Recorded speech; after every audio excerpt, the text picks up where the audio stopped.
আসসালামু আলাইকুম। প্রিয় দর্শক, অন্য মঞ্চের আলাপচারিতায় আপনাদের সকলকে আমন্ত্রণ জানাচ্ছি। আজ আমরা অনেকগুলো বিষয় আমাদের সামনে আছে আলোচনার জন্য, এবং সবগুলি আমরা অল্প অল্প করে টাচ করে যাব। প্রথমে বলে নেই যে আপনাদের খুবই সুপরিচিত মুখ আমাদের এই সময়ের সিনিয়র সাংবাদিক ও কলামিস্ট। আজকের দিনে টাটকা খবর হলো যে জামাত খুবই বিপদে আছে। তাদের প্রথম বিপদ হলো যে তারা এনসিপির সঙ্গে জোট করেছে। প্রায় সবাই বলার চেষ্টা করছে যে এনসিপির সঙ্গে জোট করার কারণে তাদের গ্রহণযোগ্যতা কমেছে, এনসিপির সকল দায় দায়িত্ব তাদেরকে নিতে হচ্ছে এবং এনসিপি যে তাদের বি টিম, এটি একেবারে সিল চাপ্পর দিয়ে তারা প্রমাণ করে দিয়েছে। আর সবচেয়ে বড় বিপদ হলো আগামীতে যদি কোনো কারণে সেই জুলাই আগস্ট বিপ্লবের পুলিশ হত্যা এবং অন্যান্য যে বিষয়গুলো এখন ইন্ডিমিউনিটি দেওয়া হয়েছে, এই বিষয়গুলো যদি আবার আইনের আওতায় আসে, তাহলে এনসিপি এবং জামাতের এই যে ঐক্য, এই ঐক্য জামাতকে আবার দ্বিতীয় দফা ভোগাবে। যেভাবে 1971 সালের যুদ্ধাপরাধের দায় এবং বিচার তাদেরকে নিতে হয়েছে, এইরকম আরেকটি সমস্যা তাদেরকে মোকাবেলা করতে হবে। এটি জামাত বিরোধী যারা আছে বা জামাতের ব্যাপারে মোটামুটি লিবারেল, তারা এই ধরনের কথাবার্তা বলার চেষ্টা করছে। জামাত অন্য সবার মতো নিরুত্তাপ, কথাবার্তা কম, এবং তারা তাদের মতো কাজ করে যাচ্ছে। এর বাইরে যেটি হলো সেটি জামাত বিএনপিকে চ্যালেঞ্জ জানানোর জন্য যে 11 দলীয় একটা ঐক্য জোট গড়ে তুলেছিল, সেই ঐক্য জোটে তাদের কতগুলো চমক ছিল। তাদের প্রথম চমক ছিল তারা বীর মুক্তিযোদ্ধা এলডিপির সভাপতি জনাব অলি আহমেদ, তাকে তারা এই জোটের অংশীদার করেছিল। আর একজন বীর মুক্তিযোদ্ধা বিএনপির আলোচিত নেতা, বহিষ্কৃত আলোচিত নেতা মেজর আখতারুজ্জামান রঞ্জন, তাকে জামাতে যোগদান করার সুযোগ তারা করে দিয়েছিল এবং মিস্টার আখতার তিনি যোগদান করেছেন জামাতে। এখন জামাতের একজন নেতা হিসেবে তিনি টেলিভিশন টকশোগুলোতে দাপিয়ে বেড়াচ্ছেন এবং জামাতের পক্ষে যে সকল ন্যারেটিভ জামাত কোনোদিন তৈরি করতে পারেনি, সেই ধরনের ন্যারেটিভ মেজর আখতার এখন তৈরি করার চেষ্টা করছেন। এবং কিছুদিন পর জামাত যখন আরেকটু সুবিধাজনক অবস্থায় পৌঁছবে, তখন মেজর আখতার বিএনপি ঘরানার অনেক গোপন তথ্য, অনেক গোপন কথা তিনি বলতে থাকবেন এবং প্রায় প্রতিদিনই তার সেই বক্তব্য দ্বারা বিএনপির কাপড় চোপড় নষ্ট হয়ে যাবে। আপনারা জানেন যে মেজর আখতার খুব ঘনিষ্ঠভাবে শহীদ প্রেসিডেন্ট জিয়াউর রহমানকে দেখেছেন, বেগম খালেদা জিয়ার খুব স্নেহভাজন ছিলেন এবং একই সঙ্গে হাওয়া ভবন এবং জনাব তারেক রহমান সাহেবের সঙ্গে তার একটা দা কুমড়ার সম্পর্ক ছিল। এর বাইরে বিএনপির প্রায় সব লোকে মেজর আখতারকে একজন বিশ্ব বেয়াদব হিসেবে মনে করত। তিনি পাঁচবার বহিষ্কার হয়েছেন। তো বহিষ্কার হওয়ার পর তিনি বিএনপিকে ওন করতেন এবং বিএনপির অনেকগুলো বিষয়, গুপ্ত বিষয়, গোপন বিষয়, স্পর্শকাতর বিষয়, যেগুলো যদি তিনি ফাঁস করে দেন, বিএনপিকে ভীষণ রকম একটা বিব্রতকর অবস্থায় পড়তে হবে। তো সেই দিক থেকে এখন আখতারুজ্জামান সাহেবের মতো একজন অ্যাসেট বিএনপিকে ঘায়েল করার জন্য, যাকে বলা হয় মরণাস্ত্র বা ব্রহ্মাস্ত্র, এটি এখন জামাতের হাতে। এর বাইরে কর্নেল অলির সঙ্গে আর একজন লোক এসছেন, তিনি লেফটেন্যান্ট জেনারেল হাসান সরওয়ার্দী। জনাব হাসান সরওয়ার্দীর হাতে যে তথ্যগুলো রয়েছে সেটা বিএনপির তথ্য আছে এবং আওয়ামী লীগের তথ্য আছে। পুরো সময়টিতে তিনি এই আমেরিকান সিআইএ, মোসাদ, তারপর বিএনপির তারেক রহমান সাহেব থেকে শুরু করে যারা কেন্দ্রীয় নেতা রয়েছেন, তাদের সহ শেখ হাসিনার অনেক গোপন বিষয় জানেন, যে বিষয়গুলো রাজনৈতিকভাবে যদি তিনি বলা শুরু করে দেন, সেটা বিএনপিকে এবং আওয়ামী লীগকে বিব্রত করবে। আর কর্নেল অলি তো যাকে বলা হয় জীবন্ত ডিকশনারি, ফটাফট করে তিনি অনেক কথা বলে দিতে পারবেন মুখস্থ। এইভাবে জামাত তার প্লটগুলো সাজাচ্ছে। তো সাজানোর পরেও এই মুহূর্তে যেটি সমস্যা দেখা যাচ্ছে সেটা হলো তাদের জোট ভেঙে যাচ্ছে। চরমনের পীর সাহেব আলাদা হয়ে যাচ্ছেন। মামুনুল হক মানে গত 17 মাস ধরে 17 বার তিনি সিদ্ধান্ত নিয়েছেন বিএনপির সঙ্গে থাকবেন নাকি জামাতের সঙ্গে থাকবেন, এবং শেষ পর্যন্ত তিনি এখন জামাতের সঙ্গে থাকছেন, আবার এখন থাকবেন কিনা সেটি নিয়ে একটা সিদ্ধান্তে হীনতার মধ্যে আছেন একেবারে নির্বাচনের শেষ পর্যায়ে। তো এতে করে বিএনপি যারা লোকজন রয়েছেন তারা বিভিন্ন রকম খুশি হবেন যে জামাত গেল। কিন্তু আমার যেটা মনে হচ্ছে যে এই জিনিসগুলো জামাতের নাটক। এটা জামাতের একটা কৌশল।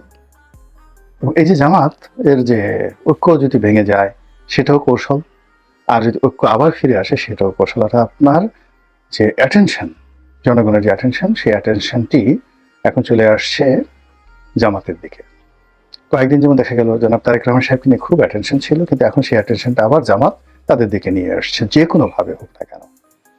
আর এই যে টানাপোড়েন, সেই টানাপোড়েনের কারণে যদি আরো ভয়ঙ্কর খেলা জামাত খেলতে চায়, যে বলে যে না আমাদের এই যে ভিতরে স্পাই ঢুকে দেওয়া হয়েছে, আমাদের জোট ভেঙে ফেলা হচ্ছে সরকারি মদদে, রাষ্ট্রশক্তিকে ব্যবহার করে, কাজেই এই প্রশাসনের অধীনে একটা ভালো নির্বাচন হতে পারে না, আমরা নির্বাচন থেকে পিছিয়ে গেলাম, চলে গেলাম, নির্বাচন করব না।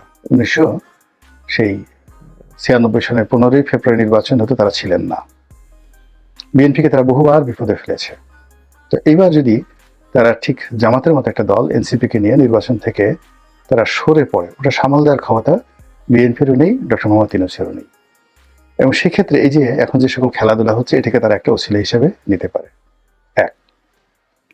2 নম্বর হলো যে এই যে জোট, সেই জোটকে যদি আবার তারা পুনর্গঠন করেন, সেই ক্ষেত্রে আগামী যে 3 সপ্তাহ সময় আছে নির্বাচনের, এই 3 সপ্তাহ সময়ের প্রতি মিনিট বাংলাদেশের রাজনীতির জন্য, বিএনপির জন্য একটা বলতে গেলে রোজ হাসরের যে অবস্থা, শেষ কর্মদিবসের সময় মানুষের জীবনে একটা তাড়াহুড়ো থাকে, ওইরকম একটি অবস্থা তৈরি হয়ে যাবে। এবং ইতিমধ্যে আপনারা জানছেন যে আজকের দিনে খবর হলো ডক্টর মোহাম্মদ ইউনূস জনাব তারেক রহমান সাহেবকে দাওয়াত দিয়েছেন চা খাওয়ার জন্য, চা নাস্তা খাওয়ার জন্য।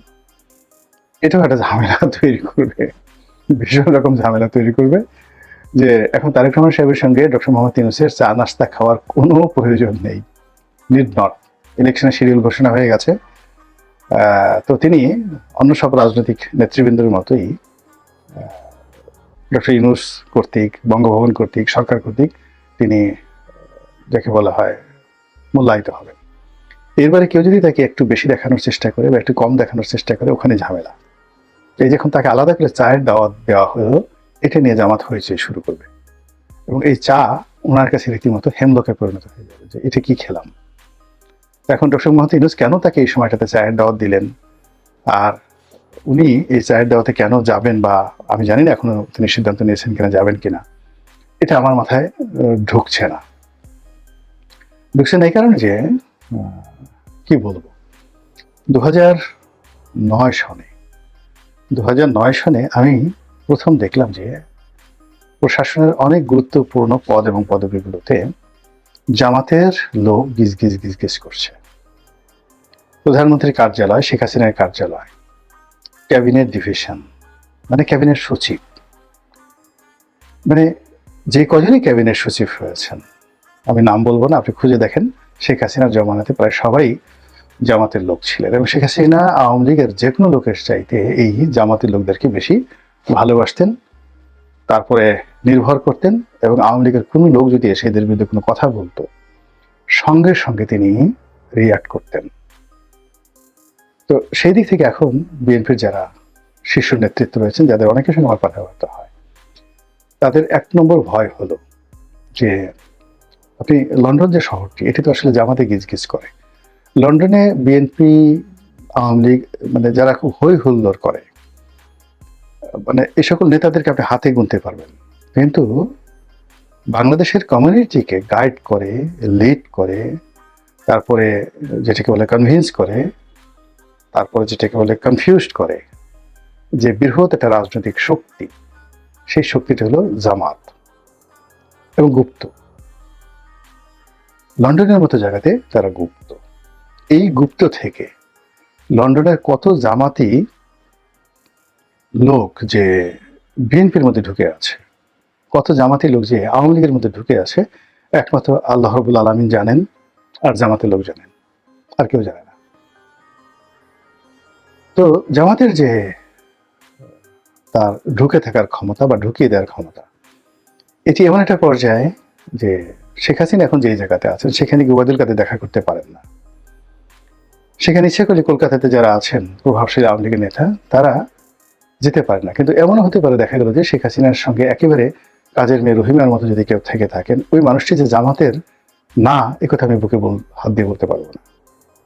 একই ঘটনা এখন তারেক রহমান সাহেবের লন্ডনে যারা খুব ঘনিষ্ঠজন ছিলেন, যাদেরকে ট্যাক্স না দিয়ে, আমি ট্যাক্স না বলে ট্যাক্সও বললাম, যাদেরকে ট্যাক্স না দিয়ে বিএনপির কোনো নেতা বাংলাদেশে গিয়ে দেখা করতে পারতেন না, এবং লন্ডনের কোনো নেতা এমনকি মালিক সাহেবের মতো প্রভাবশালী লোকজন যাদেরকে ট্যাক্স না দিয়ে তারেক রহমান সাহেবের কাছাকাছি যেতে পারেন নাই, এরকম অনেকের ব্যাপারে এখন খোদ বিএনপির যারা লোকজন তারা বলার চেষ্টা করছেন এরা জামাতের লোক, এরা জামাতের গুপ্ত লোক, এবং এখনো পর্যন্ত সেই গ্রুপটি বিএনপির রাজনীতি নিয়ন্ত্রণ করছে। এবং তার একটা বাস্তব উদাহরণ, এই যে ঢাকার যে মিরপুর আসনে সানজিদা তুলির যে মনোনয়ন, আমি জাস্ট অনেকগুলো উদাহরণ দিতে পারবো, অনেকগুলো মনোনয়ন উদাহরণ দিতে পারবো, আমি শুধু একটা উদাহরণ আপনাকে দিলাম যে এই উদাহরণে এই সানজিদা তুলির মনোনয়ন দেওয়া হলো, সেই মনোনয়নে যাকে বলা হয় ওখানে এসে খালেক পরিবারকে বঞ্চিত করা হলো এবং তুলিকে দেওয়া হলো। কেন, কে করলো, এবং উদ্দেশ্য কি, আলটিমেট এটার গোল কি? ওখানে ইলেকশন যেভাবে হোক সানজিদা তুলি থাকলে এখানে তুলি পরাজিত হবে, মীর কাসিম সাহেবের ছেলে বিজয়ী হয়ে যাবে মিরপুরের জায়গাতে। আর যদি নেতাকর্মীরা সবাই নামে সেক্ষেত্রে স্বতন্ত্র প্রার্থী যদি সাজু থাকে ঠিক শেষ পর্যায়ে সে হয়তো পাশ করতে পারে। তো এই যে এরকম একটা জিনিস সেখানে কেন হলো, কিভাবে হলো? কিংবা ঢাকা 10 আসন যেটা ধানমন্ডি আসন, এখানে কেন এই রবিউলকে দেওয়া হলো, কেন ব্যারিস্টার রশিমকে দেওয়া হলো না? কিংবা জনাব তারেক রহমান সাহেব ঢাকা 17 আসনে উনি যে প্রার্থী হলেন শেষ সময়, কে তাকে এখানে প্রার্থী হতে বললো বগুড়ার পরিবর্তে গুলশানের মতো জায়গাতে? মানে মূল ব্যাপারটা হলো ঢাকা 17 আসন বা ঢাকা 10 আসন, গুলশানের যে আসনটিতে পার্থক্য দেওয়া হতো, আর যেখানে যাকে বলা হয় ধানমন্ডিতে মাহবুবউদ্দিন খোকন না ব্যারিস্টার যেটা মাহবুবউদ্দিন সাহেব ছিলেন, কিন্তু এটা আসলে আওয়ামী লীগের সিট।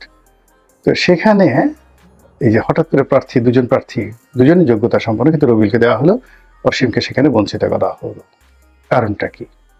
এগুলো আপনি যখন বুঝতে পারবেন তখন দেখবেন যে বিএনপির অভ্যন্তরে অনেকগুলো মানে শক্তি সেখানে কাজ করছে। আপনি সেই কোটা আন্দোলন, এখন ধরেন নুরুল হক নুরু, তারপরে রেজা কিবরিয়া, আম তারেক, এরা সবাই, রাশেদ, এরা সবাই এখন বিএনপির হ্যান্ডস। কিন্তু বিএনপি কি বুকে হাত দিয়ে বলতে পারবে যে নুরুল হক নুরু যেদিন ঢাকা বিশ্ববিদ্যালয়ে এই কোটা আন্দোলন শুরু করেছিল তখন ছাত্র দলের তারেক রহমান সাহেবের সাথে তার কোনো রকম কথাবার্তা ছিল, কোনো লেনদেন ছিল? এই নুরুল হক নুরু রাশেদদেরকে গড়ে তুলে এই পর্যায়ে জামাতের ভূমিকা কি? জামাতের লোকজন যদি এই কথা বলে তখন নুরুকে জবাব দিবে বা নুরুকে অস্বীকার করতে পারবে? অথবা নুরু যখন ভিপি নির্বাচন করলো, সেই ভিপি নির্বাচন করার সময়টিতে জামাত তাকে যে সহযোগিতা করেছিল আর তারেক রহমান সাহেব তাকে কি সহযোগিতা করেছিল, এই দুটো আপনি মিলানের পরে আপনি দেখেন যে যাদেরকে বিএনপির একদম কাছাকাছি ঢুকে দেওয়া হয়েছে এবং যাদের কারণে বিএনপির যে মূল স্রোতগুলো, শক্তিগুলো, মানে যাদের ডেডিকেশন বিএনপির জন্য অনেক অনেক বেশি, যখন বাংলাদেশে তারেক রহমান সাহেবের নাম নেওয়ার মতো কোনো মানুষ ছিল না, যখন তারেক রহমান সাহেবের পক্ষে একটা মিছিল করার লোক ছিল না, টকশোতে তার নাম, কোনো পত্রপত্রিকায় তার নাম নিষিদ্ধ ছিল, সেই সময়টিতে যারা বিএনপির নেতৃত্বকে আপহোল্ড করেছে, আমি রুবিন ফারহানের কথাই বলছি, তো সেই মানুষদেরকে বাদ দিয়ে যাদেরকে মনোনয়ন দেওয়া হয়েছে, তো এখন জুনায়েদ হাবিবি, এখন জুনায়েদ হাবিবি ওই এলাকার একজন আলেম, ওয়াজের মাদের বক্তব্য করেন, কিন্তু এমপি গিরি করার জন্য ফজলুল হক আমিনী সাহেবের যে অবস্থা ছিল সেই অবস্থায় জুনায়েদ হাবিবি এখনো পৌঁছেননি। তাকে যদি আপার হাউজে দেওয়া হতো, অন্য একটি আসনে দেওয়া হতো, এটা ভালো হতো, দেখতে সর্বাঙ্গীন সুন্দর হতো। কিন্তু যে ভূমিকা রুমিন ফারহানা রেখেছেন সেই ভূমিকার বিপরীতে এখন তাকে ঠেলে ঠেলে যখন বিরোধী পক্ষে ঠেলে দেওয়া হলো, ভবিষ্যতে রুমিন ফারহানা যদি জামাতে যোগদান করে, যদি সে আওয়ামী লীগে যোগদান করে, আমি তো আশ্চর্য হব না, মেজর আক্তারের মতো। তাহলে এই যে টোটাল জিনিসগুলো একটা এলোমেলো হয়ে গেছে এবং প্রত্যেকটা যেখানে বিএনপি হিসাবগুলো এলোমেলো করে দিয়েছে এবং বিএনপির নর্মাল মানুষ বিএনপির কাছ থেকে যে আশা করেছিল সেই আশাগুলো তারা সেখানে একটা রিভার্স রেজাল্ট দিয়েছে। প্রত্যেকটা জায়গাতে আমার কাছে মনে হচ্ছে জামাতের এটা গুপ্ত চাল দিয়েছে, জামাত গুপ্ত চাল দিয়েছে। এক ধরনের চাল দিয়েছে যে তাদের ঘনিষ্ঠ যারা লোকজন রয়েছেন তারা বিএনপি রাজনীতির কেন্দ্রে চলে যায়।